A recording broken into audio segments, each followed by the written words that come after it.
be somewhere within Nyamira North or elsewhere here. But he will not, and let him take it clear from here. He will not hold a baraza in the name of the county assembly in Ekerenyo as much as I'm the member of the county assembly of that area. I will choose who to host and who not to host in that sub-county headquarters. The court.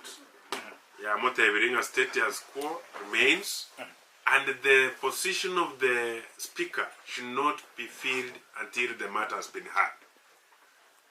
That means he should remain out, and the county assembly should continue with this business.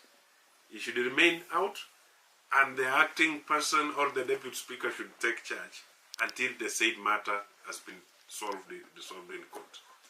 So he has chosen to hold public barazas. Even you can decide today. You can go. You call some few, 2-3 friends. You can address. Okono wake county yaito engiya matobe. Nainda abantu bale magega ya mangana ya yogo kole binte bibi wake county ya matobe na abaibi bali tobwate ime serikali yaito ya county ya Nyamira. Watagete ko ya kama matobe erekana yanga na aba MCA wa saliri county.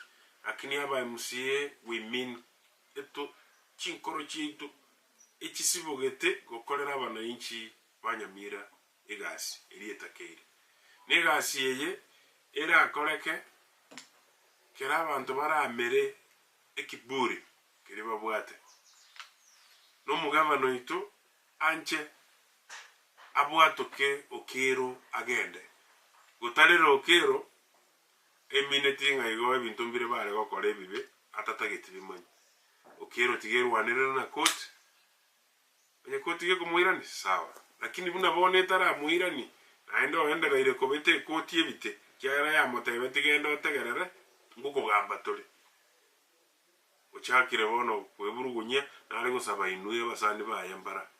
I know some of you are friends to that person. Motebi ngwe sare liare mono no eno bosena tabuli ale koligi bono nari atimbire kabisa. That one about the uniforms, you can go and a designer can design your address and you appear with it in the public. A replica of the one that is being worn elsewhere. Never challenged the issue of impeachment in court, in any court of law. On 24th, we procedurally impeached him, and he appeared before the county assembly for fair hearing. Thus saying that he participated in the said impeachment process. Again, we have a court case where he was granted an order, and then that order was about the suspension,